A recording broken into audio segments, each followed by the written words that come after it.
Road Trips, Chicken Parmesan, and Handcuffs by Adriana in the Snow. Chapter 4. Dinner actually ended up not being too horrible overall, despite, the awkwardness of two of the three participants being prisoners, including Virgil. Okay, so it was a little horrible in that respect, but hostage or not, in this situation, the food was good. You could say a lot of things about Logan, but you could not say he was a bad cook. Virgil kept mostly to himself, distracting himself from the conversations that happened between Logan and Remus with pasta. Virgil knew at this point he wouldn't be able to keep track of most of their conversations. Most of what they talked about was past times they met, which, even if Virgil had happened to be there, Virgil hadn't really been a part of their escapades. He was more of a side character in their lives. He finally knew how the shopkeepers felt in video games when the main characters stumbled in, stole all their shit from the chests they could reach in their shops, and then expected to be sold a sword.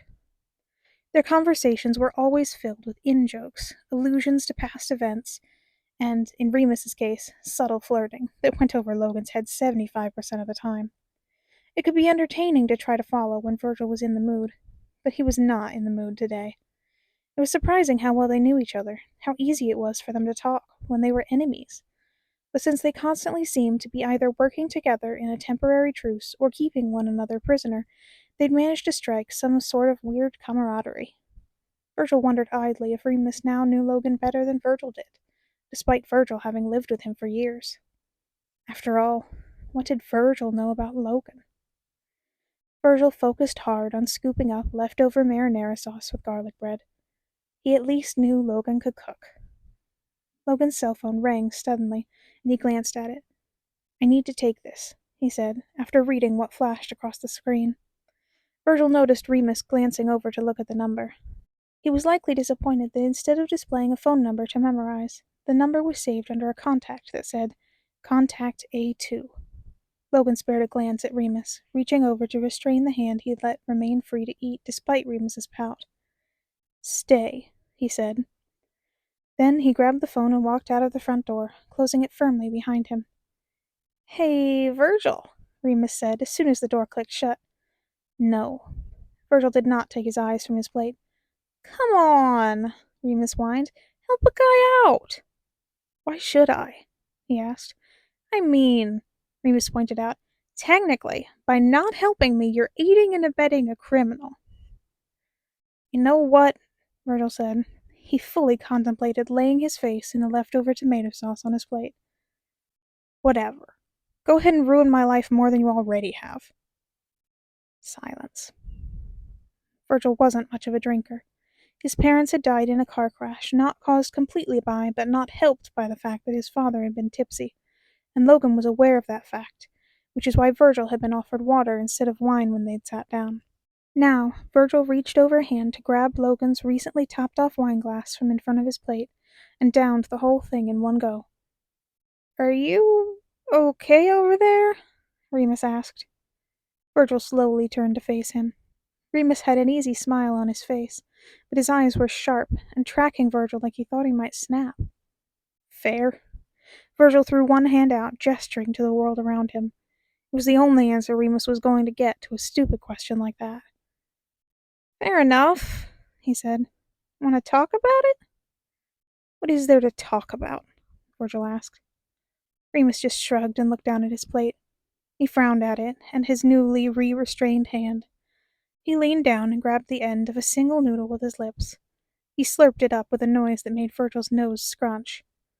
"So," he said, casually leaning back in his chair as though he did not have marinara sauce all over his face from where the noodle had slapped him on its way into his maw. "How've you been?" It shouldn't be endearing. It really shouldn't be, but the contradictory sight of his serious expression and the messy face from eating like an animal because he was too impatient to wait for the end of a phone call made Virgil want to laugh despite the fact that the world was crap. "Fine," he said, and it wasn't exactly a lie. He was fine for the most part overall. He was constantly anxious about his financial situation considering how often he'd been fired recently, but fine was relative, and he was in a much better place than he'd been during previous times in his life. He wasn't being crushed by his parents' debt, only working to support himself rather than fending off the ravenous debt collectors. During those frequent moments between jobs, he'd managed to get a bit of time to write. Somehow, he'd managed to sell a couple of short stories. It wasn't much money, and it wasn't as consistent as an actual job would be, but it was something. Not only did it give him a bit of wiggle room with money, but it was also nice to learn that some people appreciated his work. He had his problems, but most of them weren't drowning him, except I moved. You did? Remus asked. He didn't sound surprised, and Virgil was 80% sure he already knew. He had liked to show up randomly at Virgil's old house sometimes to be a general nuisance. The great Detective Royal leaned his face over his plate and carefully brought his teeth down over an edge of one of the chicken cutlets there. He was lucky Logan had cooked the meat to make it very tender. He was actually able to bite off a chunk with that method. His chin still came back completely covered in sauce, though. Yeah. Why? The lease ended, and I can't afford it without a roommate, Virgil said. He took a sip of his water, trying to wash down the bitterness at the back of his tongue from the wine. Especially when your previous roommate was apparently paying more than their share before. Oh, Remus said knowingly, and he had no business having that compassionate look of understanding in his eyes, with a stray piece of spaghetti stuck in his mustache. That's why you're so grumpy today. I think that has more to do with the kidnapping, Virgil groused. Nah, Remus said. Virgil glared at him. The spaghetti noodle dropped off his face and back onto the plate. You're just pissed at Logan. He was, of course. He was pissed at Logan. Logan had apparently gone behind his back when they'd started renting the house and made a deal with the realtor. They'd silently charged Logan double as much as they did Virgil. Logan had also put all of the included utilities in his own name and hid the bills. And the thing was, Virgil had known something was off about it. But he'd made the mistake of trusting Logan not to lie to him. A ridiculous thing to trust, he now knew, but he hadn't then. And he just assumed he'd put his big brain to use to find the best possible deal for the two of them. But no, it had been an underhanded trick, just like everything. He'd have gotten into a screaming match with the bastard today if he still thought he had the right. As it was, the anger was left to curdle in his veins with no outlet. Fuck off, Virgil spat at Remus. It's none of your business. Remus carefully maneuvered a bite of garlic bread into his mouth with his tongue, and then sat up to chew it contemplatively. He didn't do it to piss you off, he commented. You don't know shit. Remus said nothing. He knew. Virgil couldn't help but say. He knew I didn't want him to do shit like that. I told him 1,000 times to keep his nose out of my finances, and he still went behind my back and did it anyway. It just made it clearer that he doesn't give a shit about me or what I want. Remus tilted his head a bit, staring him down. That's a weird conclusion to draw, he says. Did he pay it for things without you knowing because he doesn't care about you? No, it's not, Virgil insisted, crossing his arms. Remus shrugged. Seems like the opposite to me. He didn't want you to be stressed about bills anymore. Yeah, and what about what I wanted? Virgil bit out. I told him no. It wasn't any of his business. I'm not saying he was in the right, Remus said. I'm just saying he did it because he cares. No, Virgil said. He really doesn't.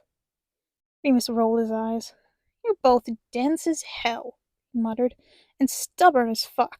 He's shit at expressing his emotions, so he expresses affection through caretaking and gift-giving, and you freak out if someone tries to hand you a penny off the street because you think gifts of any monetary value put you in debt to the giver. I have no idea how the two of you managed to live together for so long, to be honest. Apparently mostly lies, Virgil groused. And that was the kicker, wasn't it? Virgil had loved him because he had always been straight with Virgil. He wasn't good at saying how he felt, but if Virgil asked for information, he'd give it to the best of his abilities.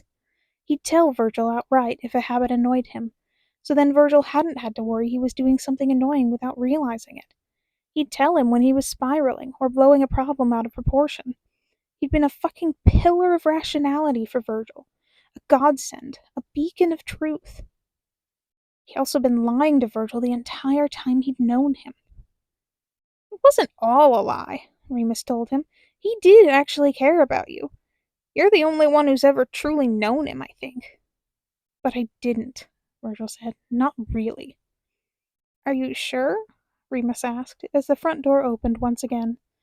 Virgil didn't have a chance to answer as Logan returned and immediately started to fuss over a very food-covered Remus, telling him off for not being able to be patient for 5 seconds.